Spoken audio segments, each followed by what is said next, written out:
Bab 269, Mandi Bayi.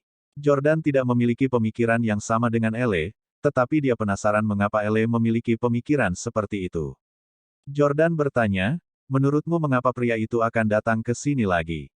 Petik 2. Elle juga relatif mudah. Karena kebiasaan, kurasa. Di masa lalu, dia pasti mampir sepanjang waktu saat Anda tidak di rumah. Dia pasti sudah terbiasa memasuki kawasan perumahan dan memanjat masuk melalui jendela. Dia akan sangat percaya diri ketika dia datang lagi, bukan? Jordan merasa bahwa analisis Elle sangat masuk akal. Villa mungkin saja menjadi tempat terbaik untuk memikat pria itu untuk datang. Seperti kata pepatah, tempat yang paling berbahaya adalah tempat yang paling aman, sehingga manusia pasti akan berpikir demikian. Jordan telah mengirim orang untuk memeriksa rekaman kamera pengintai, tetapi tidak mungkin lagi menemukan rekaman dari 10 bulan yang lalu karena mereka telah diliput oleh rekaman baru. Menurut Pablo, pengawal dan penjaga villa sudah diganti pada semester pertama tahun lalu. Oleh karena itu, mungkin sangat sulit untuk menemukan pria itu melalui metode umum. Setelah mengusir Elle, Jordan segera menelepon Hailey.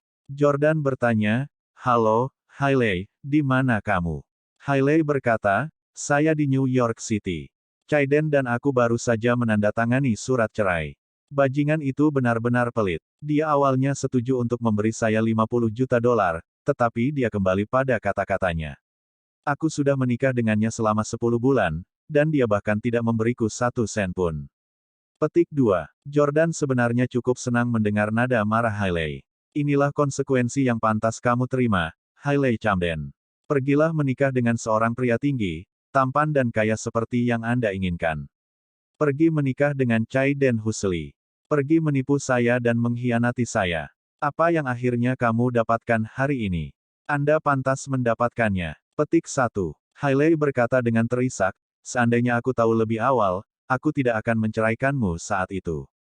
Saya jatuh untuk itu tahun lalu karena pembicaraan manis Caiden." Petik 2. Jordan tidak ingin mendengar apa yang dikatakan Hailey. Sebaliknya, dia bertanya, "Kapan kamu kembali ke Orlando?" Hailey berkata, "Aku akan kembali sekarang. Aku tidak ingin kembali ke tempat menyebalkan ini lagi." Jordan berkata, "Apakah kamu tidak ingin tinggal di Rose Garden Villa? Bawa anak-anak ke sini ketika Anda kembali." Petik 2. Hailey tiba-tiba menjadi sangat bersemangat, dan dia berseru, "Ah! Apakah itu benar? Apakah Anda akhirnya setuju untuk membiarkan saya tinggal bersama Anda? Terima kasih, Yordania. Aku tahu kau masih mencintaiku. Aku bersumpah mulai hari ini dan seterusnya, aku hanya akan mencintaimu seumur hidupku." "Saya tidak akan pernah." Melihat betapa bersemangatnya Hailey, Jordan dengan panik berkata, "Kamu salah paham. Aku tidak akan tinggal bersamamu. Saya akan tinggal di tempat lain.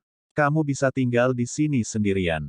Oh, Hailey masih gembira menerima berita itu, bahkan jika Jordan tidak mau tinggal bersamanya. Alasannya, dia merasa masih ada kemungkinan bagi mereka berdua untuk berdamai karena Jordan masih mau membiarkannya tinggal di rumahnya bahkan setelah kejadian itu. Namun, Hailey telah membaca terlalu banyak ke dalamnya. Alasan dia membiarkan Hailey kembali ke Rose Garden Villa adalah karena dia ingin menggunakan Hailey untuk memikat pria itu. Jordan punya firasat bahwa pria itu pasti akan muncul. Segera, seminggu berlalu. Saat itu tanggal 1 Maret. Di Hotel Marriott jam 11 pagi. Itu adalah hotel yang sama di mana Diana mengadakan pesta ulang tahunnya yang ke-80. Hari ini, keluarga Camdens mengadakan perayaan lain di sini, baby shower untuk bayi kembar Hailey yang baru lahir. Keluarga Camdens menghabiskan banyak uang untuk menyewa seluruh hotel, termasuk lobi, dan semua lantai, untuk mencegah orang yang tidak relevan muncul. Namun, pemandangan hari ini sangat berbeda dengan pesta ulang tahun Diana tahun lalu. Tahun lalu, ketika Diana merayakan ulang tahunnya yang ke-80, itu adalah acara meriah yang dihadiri oleh semua pengusaha terkenal di Orlando. Semua meja saat itu penuh. Hailey telah meminta untuk menceraikan Jordan saat itu, jadi itu sangat ramai. Hari ini, tempat itu relatif kosong. Selain kerabat Camdens yang menempati 2 meja, sisa meja lainnya kosong karena tidak ada tamu undangan yang muncul.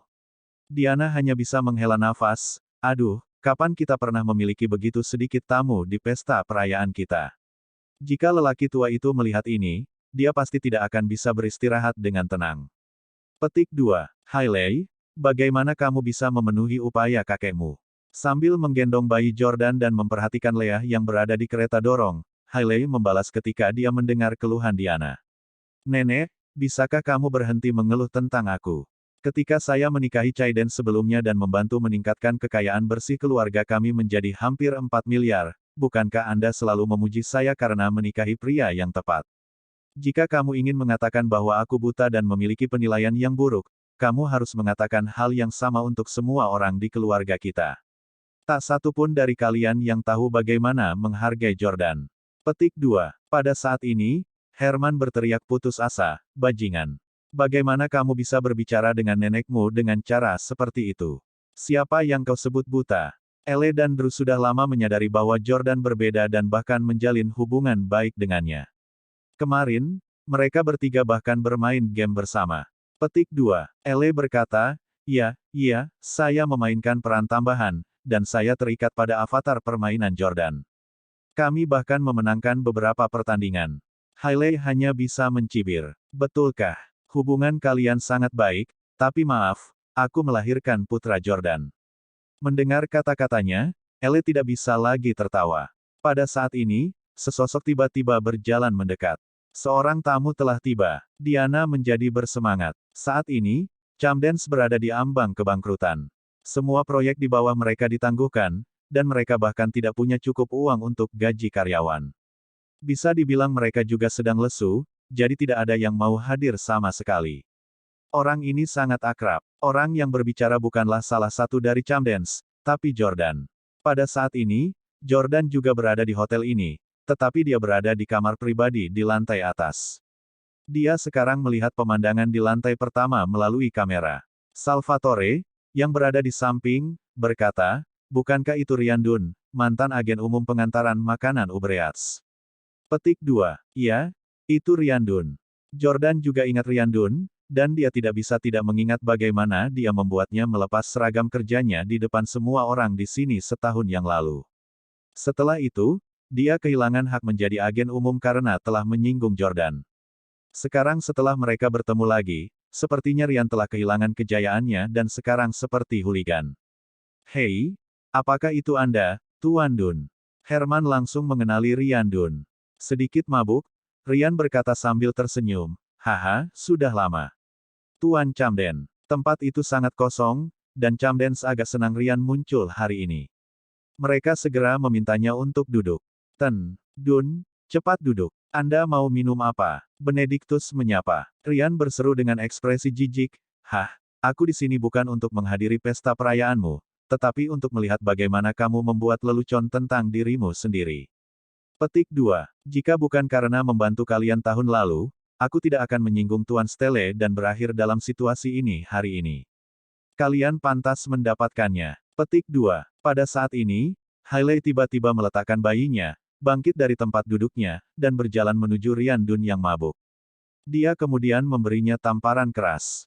Bab 270, bertemu Rosie lagi. Memukul. Hailey, yang telah menjadi lebih dan lebih seperti seorang wanita bangsawan, memberi Ryandun tamparan keras. Hanya setahun yang lalu, Hailey masih seperti gadis muda di depan Ryan. Setelah 3 pernikahan, Hailey menjadi semakin seperti Camden. Dia akan menamparkan siapapun yang dia inginkan. Hailey memang tumbuh sekitar 1,5 cm lebih tinggi pasca persalinan, yang merupakan waktu ajaib bagi banyak wanita untuk tumbuh lebih tinggi. Dia berdiri di depan Ryan dengan aura yang mendominasi dan berseru, bahkan jika Camdens turun dan keluar, kami tidak akan membiarkan orang sepertimu mengejek kami. Tersesat sekarang. Ryan memandang Hailey dan berteriak dengan putus asa, kamu jalang, beraninya kamu memukulku. Camdens sekarang bangkrut. Bagaimana Anda masih bisa begitu sombong? Anda mungkin bahkan tidak punya uang sebanyak saya sekarang. Hailey berpunuk dengan dingin dan bertanya, kamu. Jika Anda pikir Anda lebih kaya dari saya, mengapa kita tidak mengadakan kompetisi? Petik 2. Camdens memang bangkrut, dan mereka terlibat dalam banyak tuntutan hukum, tetapi Hailey masih punya uang. Ada sejumlah uang misterius di rekening Hailey yang tidak diketahui oleh siapapun di Camdens. Itu adalah $150 juta yang diberikan ayah biologis Leah padanya. Yo, Siapa yang memamerkan kekayaan mereka? Oh, jadi itu menantu kita yang baik. Petik 2. Tiba-tiba, dua orang lagi berjalan menyusuri lorong. Mereka tidak lain adalah orang tua Tyler, Leonard Collins dan Rosie. Jordan melihat mereka berdua melalui kamera pengintai. Sudah lama sejak dia melihat mereka. Rosie mengenakan gaun ketat yang menonjolkan sosoknya. Dia masih cantik dan anggun seperti tahun lalu. Hailey agak malu melihat mereka juga. Bagaimanapun, dia pernah menikahi Tyler, dan mereka adalah mantan mertuanya. Leonard berjalan mendekat, penuh penghinaan, ketika dia melihat Hailey menjadi sombong. Hailey, keluarga Camden telah berakhir dalam keadaan yang menyedihkan. Kenapa kamu masih begitu sombong? Petik 2. Istri saya telah menanyakan kepada keluarga Husely tentang hal itu, dan mereka mengatakan bahwa Anda tidak mendapatkan 1 sen pun dari perceraian Anda dengan Caiden. Beraninya kamu bersaing dengan Tuan Dun dalam hal kekayaan. Apa yang kamu miliki sekarang selain anak Jordan? Oh, benar, anaknya adalah anak perempuan, bukan anak laki-laki, yang membuatnya semakin buruk. Saya mendengar bahwa di keluarga terkemuka, ahli waris perempuan tidak memenuhi syarat untuk mewarisi aset apapun. Petik 2. Hah, kau benar-benar sesuatu. Anda berhasil melahirkan sepasang anak kembar yang lahir dari ayah yang berbeda. Aku sangat bersyukur Tyler tidak menikah denganmu lagi. Tampaknya Leonard dan Rosie juga datang untuk mengejek Camden, sama seperti Ryan. Pada pernikahan Tyler dan Hailey sebelumnya, Hailey memberitahu Tyler bahwa dia tidak ingin menikah dengannya dan kemudian melompat ke pelukan Jordan. Itu benar-benar aib bagi Collins. Terlebih lagi, karena Hailey, keluarga Collins berkurang dari keluarga papan atas menjadi keluarga kelas 3. Ketika Hailey melihat keduanya, dia tidak berani terlalu sombong karena dia tahu dia berada dalam posisi yang kurang menguntungkan. Dia berkata, Paman Leonard, Bibi Rosie, karena keluarga kita tidak lagi berhubungan dan kamu tidak diundang ke baby shower anak-anakku, mengapa kamu muncul? Petik 2. Leonard menyalak, kami di sini juga bukan untuk menghadiri pesta. Kami di sini untuk mencari Jordan. Jordan, yang sedang duduk di lantai atas, membeku sesaat ketika mendengar kata-kata itu. Mencari Yordania, untuk apa kamu mencari mantan suamiku? Tanya Hailey. Leonard mulai gelisah. Saya sudah lama tidak menghubungi anak saya. Saya ingin bertanya kepada Jordan apakah dia telah membunuh anak saya, Tyler. Jika dia membunuh anakku, aku akan melawannya sampai mati. Hailey mengerutkan kening dan berkata, apa bedanya dengan mantan suamiku jika putramu tidak bisa dihubungi? Bahkan jika sesuatu benar-benar terjadi pada putra Anda, apakah Anda mampu menghadapi mantan suami saya? Kamu melebih-lebihkan dirimu sendiri. Petik 2. Rosie berkata, Hailey, kami tidak pernah ingin menghadapi Merstele, dan kami tahu kami tidak bisa. Kami hanya ingin bertanya pada Tuan Stele apakah dia tahu di mana putra saya. Sejujurnya, Tyler baru saja menjadi ayah dari sepasang putri dan putra juga. Mereka berusia 2 bulan, dan kami mencoba menyampaikan berita ini kepadanya.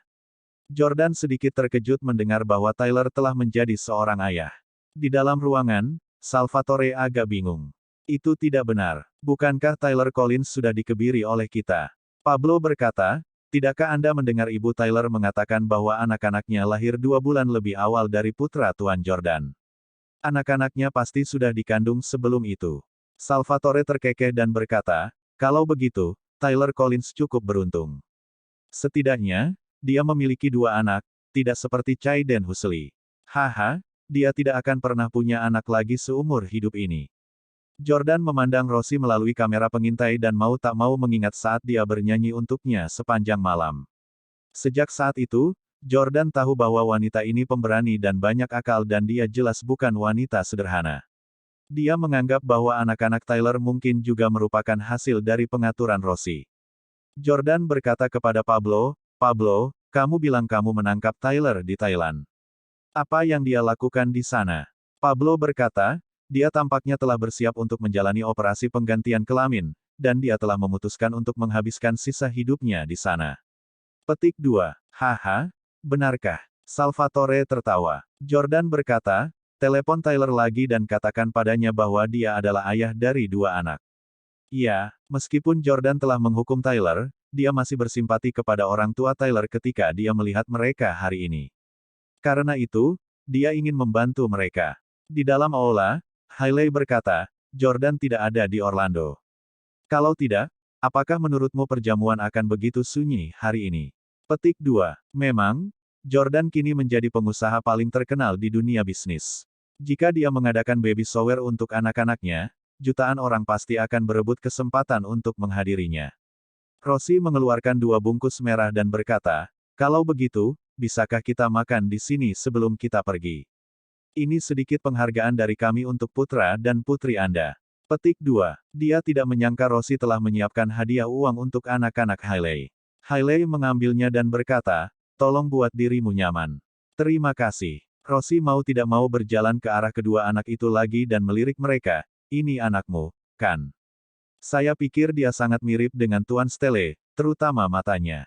Petik 2. Jordan membeku sesaat setelah mendengar apa yang dikatakan Rosie. Sungguh wanita yang mengesankan. Aku bahkan tidak bisa menyembunyikannya darinya. Petik 1. Ketika Hailey mendengar itu, dia juga sangat terkejut karena dia tidak menyangka Rosie akan bisa mengetahuinya meskipun mereka masih bayi. Tentu saja, bayi laki-laki itu milik Jordan, tetapi tujuan baby shower hari ini adalah untuk menunjukkan bahwa bayi perempuan itu milik Jordan. Hailey berkata, Bibi Rosie, nama belakang putraku adalah Camden, bukan Stelle. Jika Jordan mendengar Anda mengatakan bahwa bocah itu mirip dengannya, dia mungkin tidak senang. Petik 2. Rosie dengan cepat meminta maaf, saya salah. Rosie tidak berani mengatakan omong kosong lagi dan duduk di meja bersama Leonard. Setelah mereka berdua tiba, para tamu datang untuk memberikan hadiah, tetapi mereka kebanyakan hanya membawa hadiah untuk Leah dan bukan Luke. Mereka jelas ada untuk Jordan. Namun, mereka pergi setelah memberikan hadiah, dan tidak ada yang tinggal untuk makan atau minum karena takut menyinggung Jordan. Sekarang, semua orang tahu bahwa Camden telah membuat marah Jordan, dan baby shower diadakan oleh Camden hari ini. Oleh karena itu, mereka akan melawan Jordan dengan menghadirinya. The Camdens mengadakan 2 baby shower, satu di sore hari dan satu di malam hari. Namun, tamunya masih sangat sedikit. Jordan menyuruh bawahannya menyelidiki beberapa orang yang datang untuk memberikan hadiah, tetapi dia tidak menemukan sesuatu yang mencurigakan. Melihat waktu sudah menunjukkan pukul 9 malam, para Camdens pun berkemas. Mereka bersiap untuk meninggalkan hotel, mengakhiri perayaan. Namun, Jordan tidak mendapatkan apa-apa. Mungkinkah baby shower Camdens bahkan tidak akan menarik perhatian pria itu? Mungkinkah dia tidak peduli apakah Hailey sedang mengandung anaknya atau tidak? Petik 2. Sementara Jordan sedang merenungkannya, ponselnya tiba-tiba berdering. Itu adalah telepon dari Profesor Gunn dari Pusat Tes Paternitas di New York City Medical College. Bab 271, Ayah Biologis muncul. Ketika dia melihat Profesor Gunn menelepon, Jordan sedikit terkejut, tetapi dia dengan cepat mengangkatnya. Profesor Gunn. Petik 2. Stelle. Suara Profesor Gunn jelas terdengar cemas dan bingung. Stelle, kamu benar-benar pandai memprediksi sesuatu. Profesor Gunn berseru sambil terengah-engah. Jordan bertanya, ada apa? Profesor Gunn berkata, ketika saya pulang kerja sekarang, saya akan pulang, tetapi begitu saya masuk ke dalam mobil, saya dibawa pergi oleh orang bertopeng yang bahkan bertanya tentang Anda dan anak Hailey. Petik 2. Apa katamu? Tanya Jordan. Profesor Gunn berkata, saya melakukan seperti yang Anda perintahkan, Tuan Stelle. Pada awalnya, mereka sangat bungkam dan mengatakan bahwa mereka tidak bisa begitu saja mengungkapkan rahasia orang lain. Belakangan, mereka bahkan mengancam saya dengan pisau, jadi saya katakan bahwa bayi perempuan itu adalah anak Anda dan anak laki-lakinya bukan. Jordan tersenyum. Memang, itu seperti yang saya harapkan. Selama baby shower menarik perhatian pria itu pasti akan berusaha mencari tahu dengan jelas apakah bayi laki-laki itu benar-benar miliknya. Bagus sekali. Jordan memuji. Masih merasa sedikit panik, Profesor Gunn bertanya, Tuan Stelle, akankah dia kembali untuk menghadapiku? Saya ketakutan. Petik 2. Jordan tersenyum dan berkata, jangan khawatir, pulanglah dengan tenang, Profesor Gunn. Dia seharusnya tidak bisa membuat masalah untukmu lagi. Setelah menutup telepon, Jordan segera menginstruksikan Pablo dan Salvatore, orang itu telah mengambil umpan. Beritahu anak buahmu untuk bertindak sesuai rencana dan bersiaplah untuk menangkap orang itu. Iya, Pablo dan Salvatore sangat bersemangat. Mereka telah memasang jebakan besar di Orlando untuk menangkap pria itu. Setelah jam 10 malam ini, semua taksi dan Uber di Orlando akan diisi oleh bawahan Jordan. Selama pria itu memanggil taksi atau mengemudi di jalan malam ini, dia akan dikerumuni oleh anak buah Jordan. Selain itu, Jordan menebak bahwa pria itu kemungkinan besar akan pergi ke tempat Hailey. Oleh karena itu, dia juga menyelinap ke rumahnya secara diam-diam setelah Hailey kembali ke Rose Garden Villa. Bahkan Hailey tidak menyadarinya. Pada saat yang sama, Pablo dan yang lainnya telah lama mengatur agar anak buahnya tinggal di Rose Garden Villa. Pengawal dan penjaga di sana adalah semua bawahannya. Semuanya sudah disiapkan, dan mereka hanya menunggu pria itu mengambil umpan. Pukul 12 malam, Hailey mematikan lampu kamar di lantai 3 dan mulai tidur. Seluruh villa jatuh ke dalam kegelapan dan keheningan. Selama 2 jam berturut-turut, tidak ada pergerakan di dalam dan di luar villa. Namun, pada pukul 2 pagi, putri Hailey, Leah, tiba-tiba menangis. Sejak dia menjadi seorang ibu, Hailey tidak bisa tidur nyenyak di malam hari. Ketika dia mendengar suara tangisan, dia menyalakan lampu samping tempat tidur, dan cahaya redup mulai menyinari kamar tidur di lantai 3. Ketika dia melihat putrinya menangis, dia segera menggendong putrinya dan membujuknya, "Nak, mengapa kamu menangis di tengah malam? Lihat betapa nyenyaknya adikmu tidur. Kau sangat cengeng. Tuhan tahu apakah itu karena kamu mengikuti ayahmu." Hailey memandang putrinya dan tanpa sadar memikirkan ayah kandungnya. "Aku ingin tahu bagaimana keadaan pria itu sekarang." Sementara dia memikirkannya, Hailey tiba-tiba merasakan angin sepoi-sepoi bertiup. Jendela itu diduga tertutup rapat. Mengapa ada angin? Hailey dengan cepat melihat keluar jendela, hanya untuk mendapatkan kejutan besar. Sesosok tiba-tiba memecahkan jendela dan melompat dari luar. Ah! Hailey sangat ketakutan sehingga dia langsung berteriak. Namun, adegan yang akrab terjadi lagi. Setelah sosok itu naik, dia dengan cepat berlari ke arah Hailey dan memeluknya dari belakang. Dia berkata, "Set, jangan berteriak. Ini aku." Hailey berbalik untuk melihat dan berhasil melihat penampilan pria itu menggunakan cahaya dari lampu samping tempat tidur. Pria ini adalah ayah biologis putrinya. Meskipun Hailey tidak takut, dia mulai menjadi lebih gelisah. "Itu kamu. Mengapa kamu di sini?" Pria itu memeluk Hailey dan tidak bisa menahan diri untuk tidak menciumnya. "Sayang, sudah setahun aku tidak bertemu denganmu. Kamu masih cantik seperti dulu.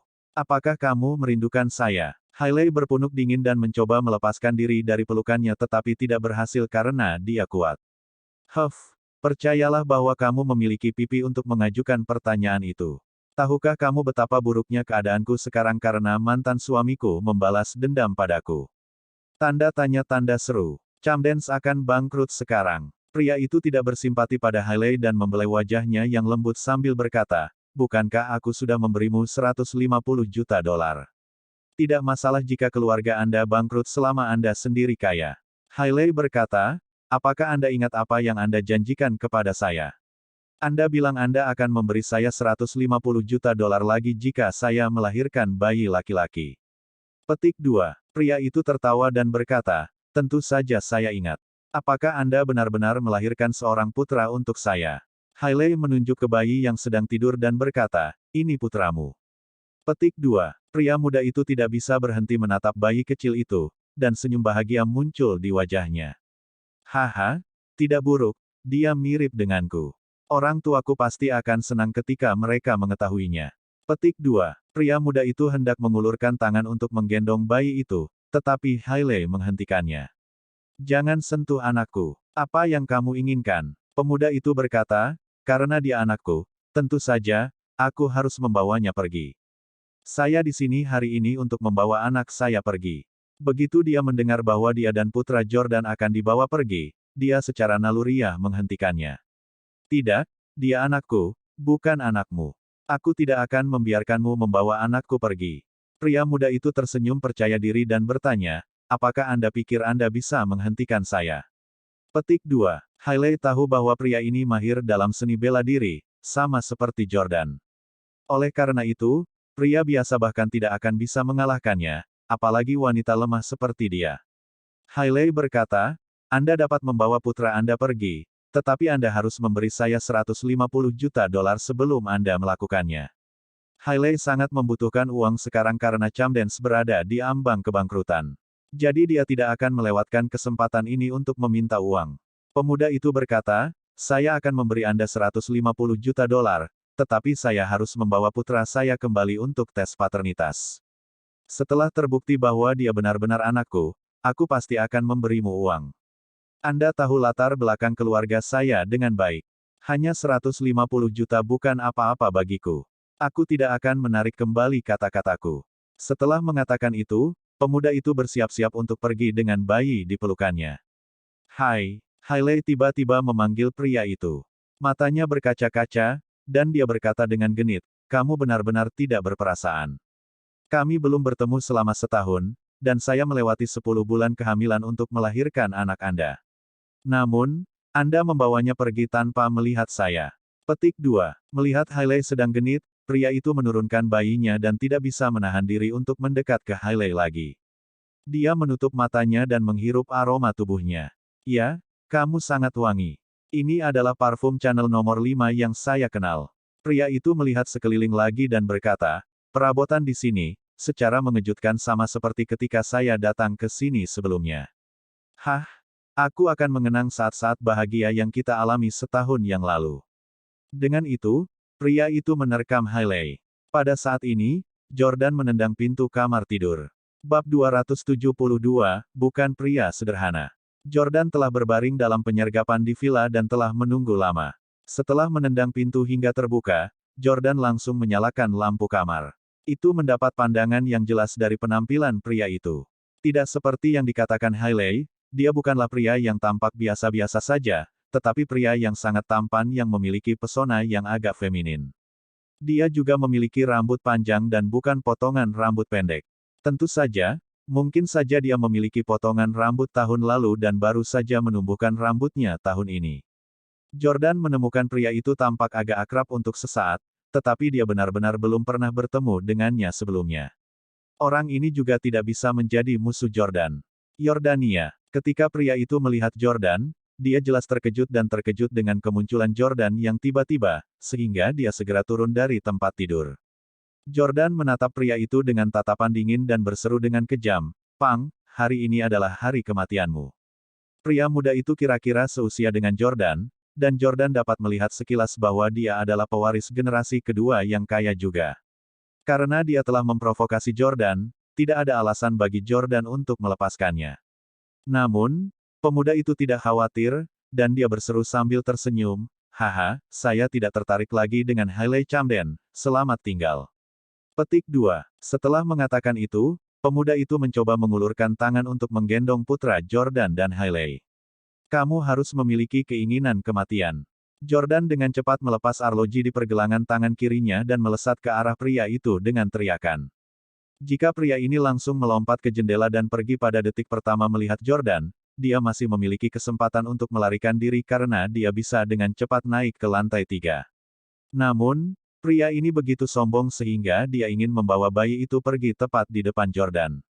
Dia benar-benar melebih-lebihkan dirinya sendiri. Kamu bahkan tidak bisa meninggalkan dirimu sendiri, dan kamu masih ingin membawa bayi itu bersamamu. Petik 2. Namun, yang mengejutkan Jordan, ketika arloji itu terbang dan hampir menyentuh wajah pria itu dengan cepat mengulurkan lengannya dan memblokirnya. Apa? Jordan terkejut dengan betapa cepatnya pria itu bereaksi. Secara umum, orang biasa tidak akan bisa menangkap barang-barang yang dilemparkan oleh Jordan. Namun, setelah melempar arloji, Jordan tidak tinggal diam dan malah mengejar untuk menyerang. Bang! Bang! Bang! Pria itu menerima 2 pukulan dan tendangan dari Jordan, yang serangannya begitu cepat sehingga pria itu tidak bisa lagi menggendong bayinya. Sial! Pria itu sangat marah. Namun, Jordan bahkan lebih terkejut dengan toleransi pria itu karena dia tidak tumbang oleh pukulan dan tendangan yang dia lempar. Jordan hampir tertipu oleh penampilan pria yang agak banci. Meskipun dia terlihat agak feminin, tubuhnya sangat kencang, dan dia jelas ahli dalam seni bela diri. Jordan tidak berani gegabah dan terus menendangnya. Bang! Pria itu ditendang ke jendela oleh Jordan, setelah itu dia langsung melompat turun dari jendela. Jordan datang ke jendela dan melihat pria itu mendarat dalam posisi pendaratan yang sangat standar dan aman. Dia kemudian berguling di tanah sebelum bangun.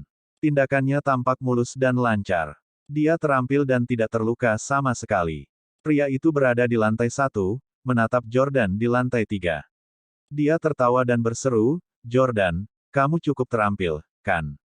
Sayangnya, aku sedang terburu-buru hari ini. Aku akan melecehkanmu di lain hari." Setelah mengatakan itu, pria itu ingin pergi dengan cepat. Namun, dia baru saja mengambil 2 langkah ketika lusinan lampu terang di halaman gelap villa tiba-tiba menyala. Mereka tidak lain adalah anak buah Pablo. Huff. Jordan berpunuk dingin dengan jijik. Pria ini benar-benar berpikir dia bisa pergi. Jika tidak ada orang yang disergap di luar, Jordan akan melompat turun bersamanya daripada dengan tenang mendengarkannya membual. Jordan berbalik, siap turun ke bawah untuk membersihkan kekacauan. Dia menganggap bahwa orang-orang Pablo seharusnya sudah menangkap pria itu pada saat dia turun. "Yordania, aku sangat takut. Syukurlah kau di sini." Namun, Hailey meraih tangan Jordan. Jordan mencibir, "Takut. Saya tidak bisa mengatakan bahwa Anda takut. Anda mengatakan kepada saya sebelumnya bahwa orang ini tidak tampan atau jelek dan bahwa dia hanya pria yang tampak biasa." Petik 2. Hah, dia cukup tampan untuk bergabung dengan America's Next Top Model. Petik 2. Hailey menggigit bibirnya dan berkata, "Yah, aku hanya takut kamu akan cemburu, dan menurutku dia tidak tampan. Saya tidak suka pria yang memakai riasan dan anting-anting. Dia bahkan tidak sepersepuluh setampanmu, Jordan." Huff. Aku tidak akan percaya satu kata pun yang kamu katakan. Jordan menepis tangan Hailey dan berjalan mendekat. Hailey juga agak khawatir, jadi dia datang ke jendela untuk melihat apa yang terjadi di luar. Pria berwajah cantik itu tetap tersenyum percaya diri meski dikelilingi puluhan orang. "Bagus, Jordan Stelle, jadi kau tahu aku akan datang dan menyergapku di sini," gumam pria itu pada dirinya sendiri. Di kejauhan, Salvatore berteriak padanya, "Berlututlah segera dan tetap diam." Petik 2. Pria itu tertawa dan melontarkan kata-kata, "Kamu ingin aku berlutut? Anda kentang goreng kecil tidak memenuhi syarat." Petik 2. Pria itu segera mengeluarkan botol hijau kaki dari sakunya, menarik cincin itu, dan dengan cepat melemparkannya ke Salvatore dan yang lainnya. "Hati-hati, semuanya." Salvatore menjerit, mengira itu adalah granat, tetapi sebenarnya, itu adalah bom asap. Asap kuning terus membubung di tempat itu, menyebar begitu cepat sehingga membuat mereka takjub. Pada saat Jordan turun, semua bawahannya berantakan dan batuk-batuk tak henti-hentinya. Pablo berhasil keluar dari asap dan secara tidak sengaja menabrak Jordan. "Maaf, Tuan Jordan." Jordan bertanya, "Di mana dia?" Pablo berkata, "Bajingan itu baru saja melepaskan bom asap, dan dia seharusnya sudah melarikan diri sekarang. Tapi jangan khawatir, bawahan kita semua ada di luar villa. Dia tidak akan bisa melarikan diri." Oke, Jordan sudah lama menjaringkan jaring. Dia hanya tidak berharap itu akan digunakan. Dia berpikir bahwa dia akan berurusan dengannya di kamar tidur. Pablo mengingatkan, orang ini membawa bom asap, dan mungkin ada senjata lain di atasnya. Identitas anak ini tidak sederhana. Jordan berkata, keterampilannya juga tidak biasa. Dia seharusnya menghabiskan waktu di ketentaraan. Petik 2. Perintahkan orang-orang di luar untuk memblokir kedua ujung jalan di luar villa. Petik 2. Ya, pada saat ini, pria itu berhasil menyelinap keluar dari villa dengan ekspresi gembira di wajahnya. "Hah, Jordan Stelle, kamu ingin menangkapku? Tuhan tahu di mana Anda berada ketika saya bermain petak umpet dengan macan tutul di padang pasir. Beraninya kau memanggilku Pang. Bajingan, aku akan mengajarimu pelajaran yang sulit lain kali." Petik 2. Mengatakan bahwa pria itu melihat sebuah mobil lewat, dia dengan cepat mengulurkan tangannya untuk menghentikannya. Setelah mobil berhenti, pria itu menyeret pengemudi keluar. "Hei kamu lagi ngapain? Kemana kamu pergi? Aku bisa mengantarmu ke sana," kata sopir itu. Pria cantik itu memiliki kekuatan yang luar biasa, dan dia melemparkan pengemudinya langsung ke pinggir jalan. "Kamu tidak perlu mengemudi. Cari mobilmu dalam 20 menit." Pria itu mengemudikan mobilnya dan dengan cepat melarikan diri dari tempat kejadian. Dia menyadari jalan di depannya telah diblokir oleh deretan mobil setelah mengemudi kurang dari 1 menit. Sial, bahkan jalan pun diblokir. "Jordan Stelle, kamu berani." Pria itu dengan cepat berbalik dan ingin menyeberang dari ujung yang lain. Namun, pada saat ini, Lebih dari selusin mobil datang ke arah pria itu secara bersamaan.